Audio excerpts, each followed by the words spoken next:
पूरी दुनिया Santa Claus को जानती है। वो क्रिसमस की खुशी और दानशीलता का प्रतीक है। बच्चे और बड़े सब क्रिसमस ईव पर उसके आने का इंतजार करते हैं। सांता क्लॉज की तस्वीर त्योहारों के मौसम में खुशी और उत्साह लाती है। यह निबंध इस प्रसिद्ध व्यक्ति के इतिहास और परंपराओं के बारे में बताएगा।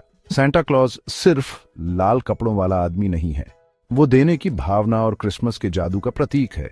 उसकी कहानी इतिहास, लोक कथाओं और सांस्कृतिक परंपराओं का मिश्रण है। सेंट निकोलस से लेकर आज के रूप तक सांता क्लॉज पूरी दुनिया की कल्पनाओं को मोहित करता रहता है। क्रिसमस ईव से पहले का उत्साह साफ दिखता है। बच्चे बेसब्री से सांता क्लॉज के आने और उपहार लाने का इंतजार करते हैं। परिवार जश्न मनाने, खाना खाने और उपहार देने के लिए इकट्ठा होते हैं। सांता क्लॉज में विश्वास से त्योहारों का माहौल और जादुई हो जाता है। सांता क्लॉज का जश्न भौगोलिक सीमाओं और सांस्कृतिक अंतरों से परे है। वो एक ऐसा व्यक्ति है जो क्रिसमस से जुड़ी सद्भावना और उदारता की भावना का प्रतीक है। चाहे सांता क्लॉज, फादर क्रिसमस या सिंटरक्लास कहें, दुनिया भर के घरों में उसकी मौजूदगी महसूस की जाती है।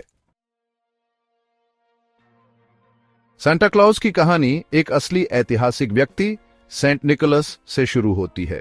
उनका जन्म लगभग 280 ईस्वी में पटारा, तुर्की में हुआ था। सेंट निकोलस अपनी धार्मिकता और उदारता, खासकर बच्चों के प्रति, के लिए जाने जाते थे। एक प्रसिद्ध कहानी है कि कैसे सेंट निकोलस ने 3 गरीब बहनों को गुलामी से बचाया था। उन्होंने चुपके से उनके पिता को सोने से भरे बैग दिए, जिससे उन्हें दहेज मिल गया। उनकी यह दयालुता उन कई कहानियों में से एक है जिनकी वजह से सेंट निकोलस बच्चों के रक्षक माने जाते हैं। अपनी मृत्यु के बाद सेंट निकोलस एक संत के रूप में पूजनीय हो गए। उनका पर्व 6 दिसंबर खासकर बच्चों को उपहार देने का दिन बन गया। समय के साथ सेंट निकोलस की परंपरा बदलती गई और अंततः दूसरे सांस्कृतिक व्यक्तियों और परंपराओं के साथ मिलकर आज के सांता क्लॉज बन गए। सेंट निकोलस की उदारता और करुणा आज भी लोगों को प्रेरित करती है। वो हमें क्रिसमस की असली भावना की याद दिलाते हैं। दूसरों को देना, खुशी फैलाना और दया दिखाना, खासकर जरूरतमंदों को। जैसा कि हम आज जानते हैं, सांता क्लॉज की छवि सदियों से चली आ रही सांस्कृतिक विकास का नतीजा है। अलग अलग देशों और क्षेत्रों ने सेंट निकोलस की परंपरा को अपने रीति रिवाजों और मान्यताओं के अनुसार ढाल लिया है। इस कारण उपहार देने वाले व्यक्ति की कई अलग अलग व्याख्याएं हुई हैं। नीदरलैंड में सेंट निकोलस सिंटरक्लास बन गए। उन्हें एक लंबी सफेद दाढ़ी वाले बूढ़े आदमी के रूप में दिखाया जाता है, जो बिशप की टोपी पहने और एक क्रोजियर लिए हुए होते हैं। सिंटरक्लास स्पेन से स्टीम बोट द्वारा नीदरलैंड पहुंचते हैं। उनके साथ उनके सहायक होते हैं, जिन्हें ज़्वार्टे पिएटन, काले पीटर कहा जाता है। ब्रिटेन में फादर क्रिसमस की परंपरा शुरू हुई। शुरू में वो क्रिसमस के मौसम के उत्सव और दावत से जुड़े थे। समय के साथ फादर क्रिसमस ने सेंट निकोलस के उपहार देने वाले गुणों को अपना लिया और ब्रिटिश क्रिसमस समारोह में एक मुख्य व्यक्ति बन गए। संयुक्त राज्य अमेरिका में सांता क्लॉज की आधुनिक छवि बनी। क्लेमेंट क्लार्क मूर की ए विजिट फ्रॉम सेंट निकोलस जैसी साहित्यिक कृतियों से प्रभावित होकर अमेरिकी सांता क्लॉज को एक हंसमुख दाढ़ी वाले आदमी के रूप में दिखाया जाता है, जो उत्तरी ध्रुव पर रहता है।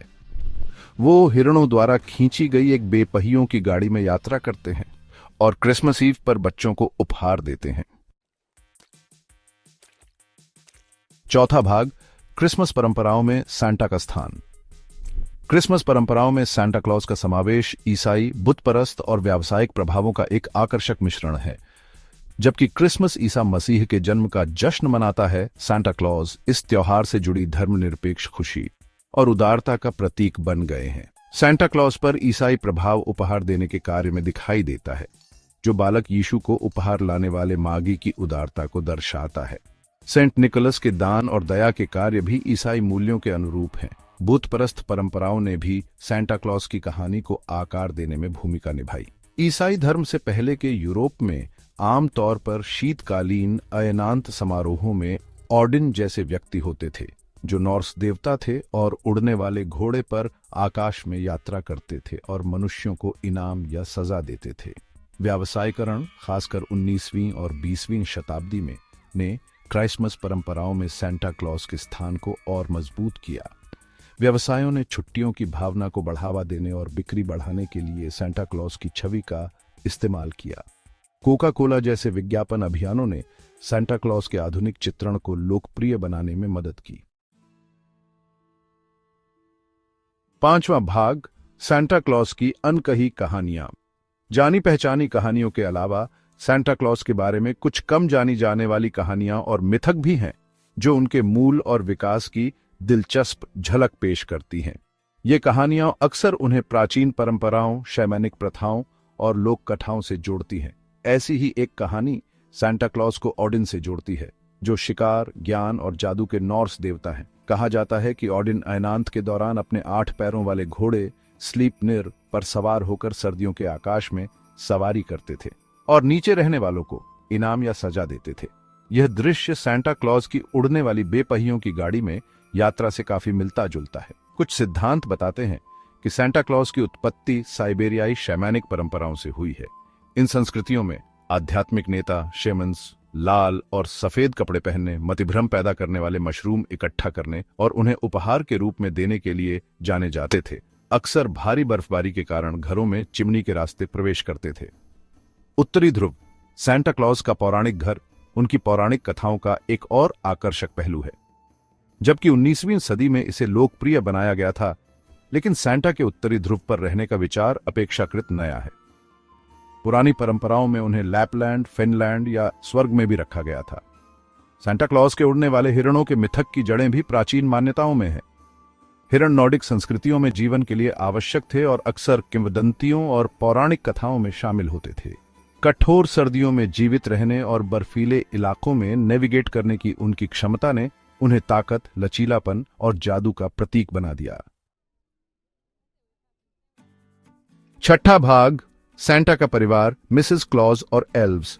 समय के साथ सांता क्लॉज की कहानी में सहायक पात्र शामिल हो गए हैं, जिनमें सबसे प्रमुख उनकी पत्नी मिसेस क्लॉज और उनकी मददगार एल्व्स की टीम है। ये पात्र सांता क्लॉज की कहानी में गहराई और गर्मजोशी लाते हैं और एक दयालु और जादुई व्यक्ति के रूप में उनकी छवि को और बढ़ाते हैं।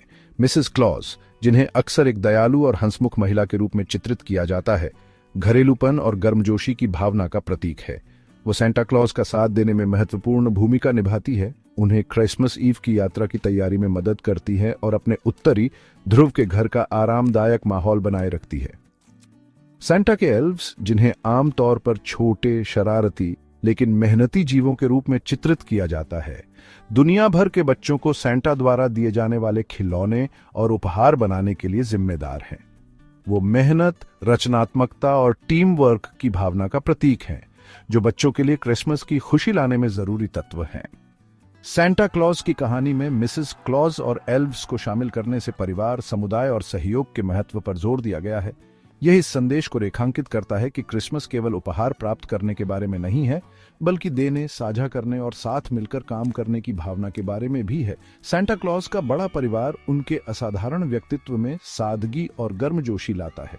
ये हमें याद दिलाता है कि जादुई प्राणी भी दूसरों के प्यार, समर्थन और सहयोग पर निर्भर करते हैं, जो छुट्टियों के मौसम में एकजुटता और समुदाय के मूल्यों को मजबूत करता है।